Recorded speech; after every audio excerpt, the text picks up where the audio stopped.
जैसा कि मैंने आप लोगों से कहा था, मैं अगली वीडियो में आपसे फिर मिलूंगा एक नए क्वेश्चन के साथ। पिछली वीडियो के अंदर हमने गद्यांश के बारे में समझा था और आज हम उन क्वेश्चनों को पढ़ेंगे जो आपके एग्जाम में 1 मार्क्स में पूछे जाते हैं। करीब 13 नंबर के ये क्वेश्चन आपके 1 नंबर में पूछे जाते हैं। एक क्वेश्चन ऐसा बनता है जिसमें आपके 6 नंबर के क्वेश्चन पूछे जाते हैं एक एक नंबर में, और एक क्वेश्चन ऐसा बनता है जिसमें आपके 7 क्वेश्चन होते हैं जो एक एक नंबर में पूछे जाते हैं। पूरी बुक के अंदर से ही वो इंपॉर्टेंट क्वेश्चन जो आपके एग्जाम में पूछे जाएंगे, यहां पर मैं उसको 2 भागों में आपको बताऊंगा। पहले भाग के अंदर आपको उन 6 क्वेश्चन के बारे में बताऊंगा जो एक एक नंबर में पूछे जाते हैं, और दूसरे भाग में उन 7 क्वेश्चन के बारे में जो आपके एग्जाम में पूछे जाते हैं। तो चलिए शुरू करते हैं। वीडियो को शुरू करने से पहले मैं आपसे गुजारिश करना चाहूंगा कि इस वीडियो को अंत तक जरूर देखें, और पूरा वीडियो देखने के बाद आप वीडियो को लाइक, कमेंट और सब्सक्राइब जरूर करें मेरे चैनल को। मुझे बड़ी खुशी होगी, और जो मैं मेहनत कर रहा हूं आप लोगों के लिए, वो मेरी मेहनत साकार हो जाए, ऐसा मेरा आपसे अनुरोध है। आप यहां पर पहला क्वेश्चन देख रहे हैं, निम्नलिखित प्रश्नों के उत्तर 15 से 20 शब्दों में लिखिए। इस बोर्ड पर आपको सिर्फ वही क्वेश्चन दिखाई देंगे जो पिछले साल के एग्जाम के अंदर कई बार रिपीट हुए हैं, और हर साल यही क्वेश्चन रिपीट होते रहते हैं। पहला क्वेश्चन है कि उनको प्रणाम कविता में कवि किन लोगों के प्रति आदर का भाव व्यक्त करता है। शुरू करने से पहले मैं आपको एक चीज और बता दूं, 2022 मार्च अप्रैल में जो आपके एग्जाम होने वाले हैं वो एग्जाम होंगे ही होंगे, चाहे वो आपके ऑफलाइन मोड से हो या फिर वो आपके ऑनलाइन मोड से हो। इसलिए वीडियो के अंदर बताई गई हर चीज को, यानी कि हर क्वेश्चन को बड़े ही ध्यान से आप समझेंगे, ताकि अगर आपका पेपर ऑनलाइन भी होता है और पेपर आपका एमसीक्यू टाइप बनता है तो आप सही ऑप्शन पर टिक सही से लगा पाए और अच्छे से अच्छे नंबर ला पाए। और अगर ऑफलाइन होता है तब तो आप कर ही पाएंगे। दोनों ही सूरतों में आपके एग्जाम होंगे जरूर। पहला क्वेश्चन, उनको प्रणाम कविता में कवि किन लोगों के प्रति आदर का भाव व्यक्त करता है। हमने ये चैप्टर पढ़ा ही हुआ था, उनको प्रणाम, आप लोगों ने भी पढ़ा होगा। तो कवि ने उस चैप्टर के अंदर उन लोगों को प्रणाम करने की बात कही है जिन्होंने पूरी ईमानदारी और उत्साह के साथ अपने लक्ष्य को पूरा करने के लिए संघर्ष किया है। तो आंसर है कि कवि उन लोगों के प्रति आदर प्रकट करता है जिन्होंने ईमानदारी और उत्साह से अपने उद्देश्य को पूरा करने के लिए संघर्ष किया। अगला प्रश्न है कि बीती विभावरी जागरी कविता में जागरी किसे कहा गया है, कवि उसे क्यों जगाना चाहता है। तो इस कविता में कवि अपनी प्रेयसी को जगा रहा है। प्रेयसी का मतलब समझते हैं ना, प्रेमिका या कह लो नायिका। तो कविता के अंदर जब एक पुरुष और एक स्त्री हो तो उसको हमेशा, उन दंपत्ति को हमेशा नायक या नायिका के रूप में दर्शाया जाता है, या फिर प्रेमी या फिर प्रेयसी। तो यहां कवि जो है कविता के अंदर अपनी प्रेयसी को जगा रहा है, क्योंकि रात बीत चुकी है, यानी कि रात बीत चुकी है और सुबह हो गई है, इसलिए वह अपनी प्रेयसी को जगाने की बात कह रहा है। अगला प्रश्न है कि निरंतर अभ्यास से मूर्ख व्यक्ति भी ज्ञानवान बन जाता है। कवि वृंद ने कौन से उदाहरण द्वारा इस तथ्य को स्पष्ट किया है। दूसरा चैप्टर आपने पढ़ा होगा दोहे, जिसमें वृंद जी का एक दोहा था कि करत करत अभ्यास ते जड़मत होत सुजान, रसरी आवत जात ते सिल पर पड़त निशान। यानी कि जड़मति होत सुजान, जड़मति का मतलब समझते ना, जिसका विकास नहीं होता, तो यानी कि वो व्यक्ति जिसकी बुद्धि जड़ के समान होती है, तो उसका विकास कैसे हो। तो यहां पर वही उदाहरण दिया गया है कि निरंतर अभ्यास से मूर्ख व्यक्ति भी ज्ञानवान बन जाता है। कवि वृंद ने कौन से उदाहरण द्वारा इस तथ्य को स्पष्ट किया है, यानी कि जड़मति से सुजान बनाने के लिए, जड़मति से सुजान बनाने के लिए एक उदाहरण दिया गया है कि रस्सी के बार बार घिसने से सिल पर भी निशान पड़ जाता है। हमने उस दोहे का अर्थ समझा था कि कुएं के पाट पर जब एक रस्सी की बार बार रगड़ लगती है तो सिल में भी गहरा निशान पड़ जाता है। अगर इसी तरह से मंद बुद्धि व्यक्ति भी बार बार अभ्यास करे तो वह बुद्धिमान हो सकता है, यानी कि उसकी जड़ बुद्धि भी सुजान हो सकती है। इसके बाद आप देखेंगे, बोर्ड आपको दिखाई दे रहा होगा पूरा। चौथा क्वेश्चन है कि आवाहन कविता का मूल भाव क्या है। आवाहन कविता भी आपने पढ़ी होगी, चौथा चैप्टर है आपका, जिसमें कवि भारतवासियों से आह्वान करता है उनको कर्म का पाठ पढ़ाने के लिए, ताकि वह कर्म को समझें और जो भाग्य के भरोसे बैठे हुए हैं वो भाग्य के भरोसे बैठना छोड़ दें। तो इस कविता में भारतीयों को आलस छोड़कर कर्म करने का उपदेश दिया है। इस कविता के माध्यम से कवि ने भारतीय लोगों से ये अनुरोध किया है, ये आह्वान किया कि वो अपने आलस को त्याग दें और कर्म का महत्व समझें, ताकि वे भाग्य के भरोसे ना बैठे रहे। पांचवा प्रश्न है आपका, आजादी कविता में शागिर्द ने सुई में धागा पिरोने का निर्णय क्यों ले लिया। एक कविता आपने पढ़ी होगी आजादी, उस आजादी कविता के अंदर दो लोग हैं, एक शागिर्द और दूसरा उस्ताद। तो शागिर्द शुरुआत में आजादी का मतलब अलग अलग रूप में समझ लेता है। वो समझता है कि अपनी मनमर्जी करना, बेचिंत होकर के इधर उधर घूमना, जब मर्जी आए तब तक सोना, जो मर्जी खाना, यानी कि अपनी मर्जी से कुछ भी कर लेने को वो आजादी समझ लेता है। लेकिन वहीं जब आजादी का असली मतलब उस्ताद उसे समझाता है कि भाई आजादी का असली मतलब निरंतर कर्म करना ही है, जब तक कर्म करते रहोगे तुम आजाद हो, कर्म करना बंद करोगे तो आजादी छिन जाएगी। जब शागिर्द आजादी का असली मतलब समझ लेता है तो वह पुनः सुई में धागा पिरोकर कपड़ा सिलना शुरू कर देता है। यहां पर वही क्वेश्चन पूछा गया है कि आजादी कविता में शागिर्द ने सुई में धागा पिरोने का निर्णय क्यों ले लिया। तो उस्ताद ने बताया निरंतर कार्य करते रहना ही आजादी है। तो कर्म को ही आजादी का अर्थ समझकर, यानी कि शागिर्द समझ जाता है कि आजादी का असली अर्थ कर्म करना ही है, तभी शागिर्द ने सुई में धागा पिरोने का निर्णय ले लिया। आखिरी प्रश्न है आपका इसके अंदर, चंद्र गहना से लौटती बेर कविता में किस परिवेश का वर्णन हुआ है। तो अब हमें बताना है, आपने पढ़ा होगा चंद्र गहना से लौटती बेर, उसमें कवि ने कविता के अंदर ग्रामीण परिवेश का वर्णन किया है और ग्रामीण परिवेश में भी उसने दो चित्रों को दिखाया है, एक तरफ खेत का और दूसरी तरफ पोखर का। तो वही चीज हमें यहाँ पर बतानी है कि इस कविता में कवि ने ग्रामीण परिवेश का वर्णन किया है। पहला दृश्य खेत का है तथा दूसरा दृश्य पोखर का है। आपने देखा होगा ना, उसमें दो पैराग्राफ आते हैं। पहला पैराग्राफ में खेत की बात होती है, जिसमें चना, तिलहन और सरसों के बारे में बताया गया है। मानवीकरण अलंकार है इसके अंदर, क्योंकि पूरी प्रकृति को मानव रूप में ही यहाँ पर दर्शाया गया है। और दूसरी तरफ आपने देखा होगा एक पोखर है, पोखर के अंदर आपने देखा होगा, पढ़ा होगा कि वही पत्थर जो है किनारे पर पड़े पड़े पानी पी रहे हैं, बगुला है, मछली है। तो इस तरीके से आपका जो 6 नंबर में क्वेश्चन पूछे जाएंगे, पूरे पाठ के अंदर यानी कि पूरी किताब के अंदर से जितनी भी कविताएं आपको दी गई हैं, उन कविता के आधार पर एक एक नंबर का क्वेश्चन आपसे पूछा जाएगा। 6 नंबर में ये सवाल पूछे जाते हैं। इसके अलावा 7 क्वेश्चन आपके और होंगे एक एक नंबर में, जो पूरी किताब के अंदर से जो गद्य हैं, ये तो काव्य हो गए आपके, काव्य को छोड़कर जो गद्य होते हैं उनसे प्रश्न आपसे पूछे जाते हैं। तो हम इसके अंदर उस गद्य के ऊपर क्या क्या प्रश्न पूछे जाते हैं एक बार उसको भी देख लेते हैं। ये वो क्वेश्चन है जो आपकी दोनों बुक के अंदर से जो कहानियां हैं वहां से लिए जाते हैं। इससे पहले जो प्रश्न किए थे वो आपके दोनों किताबों के अंदर जितनी भी कविताएं दी गई हैं उन कविताओं के अंदर से प्रश्न पूछे गए थे।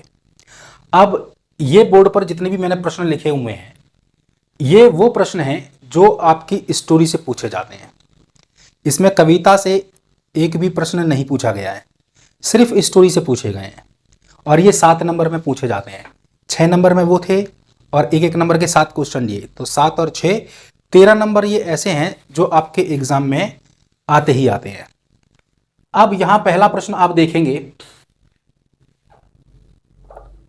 ये 7 क्वेश्चन है, ये एक एक नंबर में, ये 7 नंबर में है।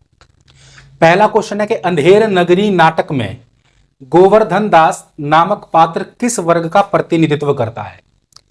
आपने ये 15वां चैप्टर पढ़ा होगा अंधेर नगरी, तो उसमें एक महंत होता है और उसके 2 चेले होते हैं, गोवर्धन दास और नारायण दास।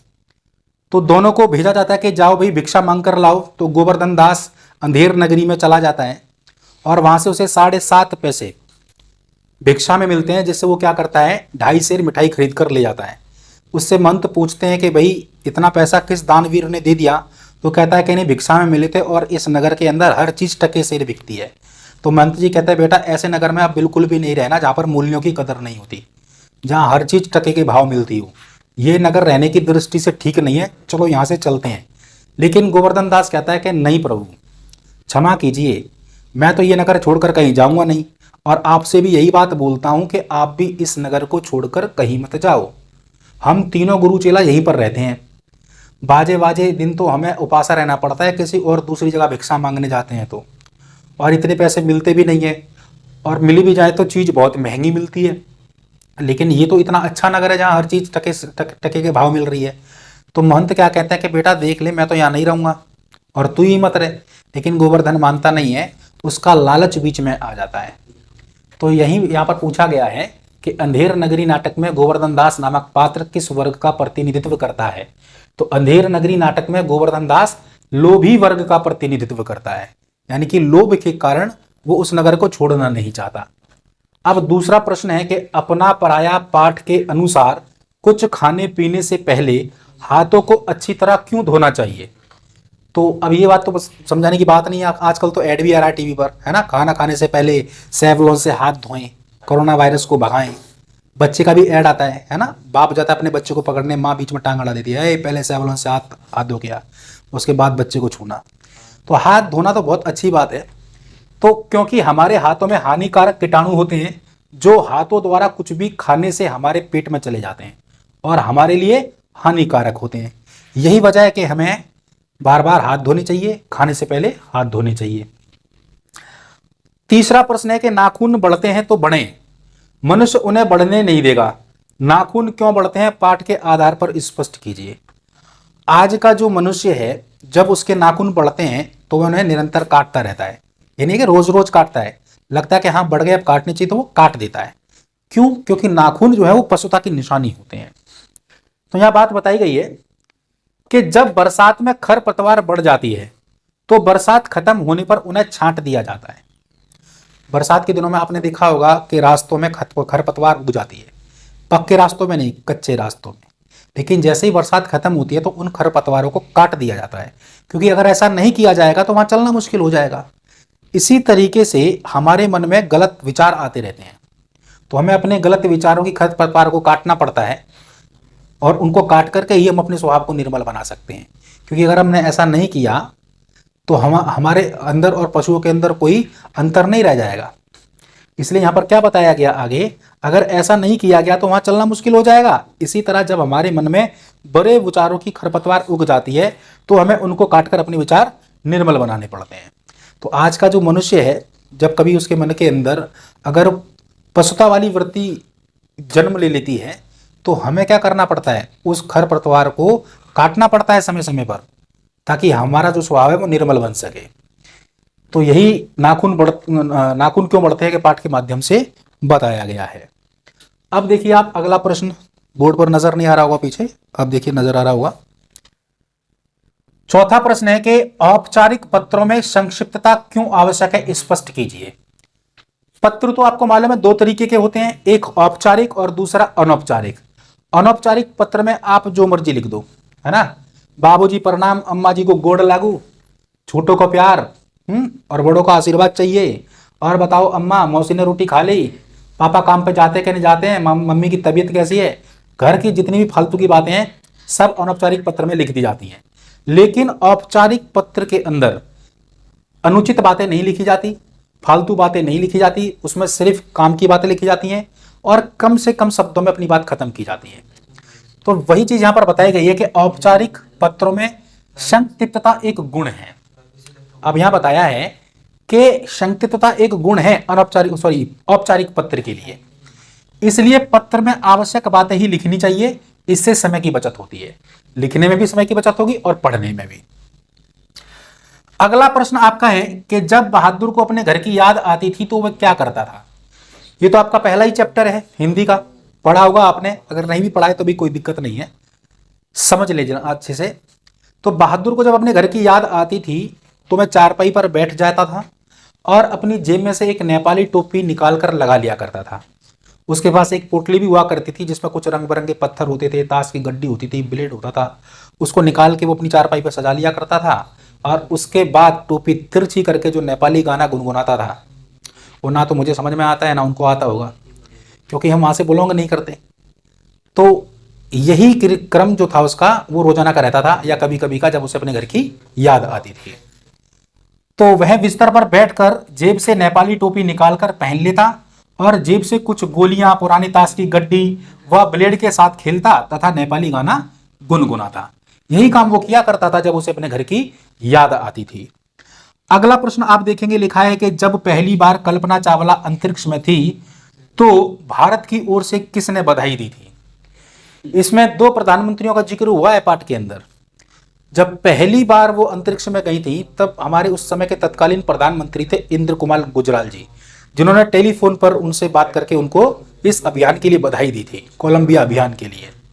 और दूसरी बात जब हुई थी, जब कल्पना चावला का जो अंतरिक्ष यान था वो पृथ्वी पर कुछ मिनट की दूरी से पहले ही क्रैश हो चुका था, तब उन्होंने उनको श्रद्धांजलि दी थी। और श्रद्धांजलि किसने दी थी? उनका नाम था अटल बिहारी वाजपेयी। तब उन्होंने सेटमेट का नाम हटा करके कल्पना वन रखा था।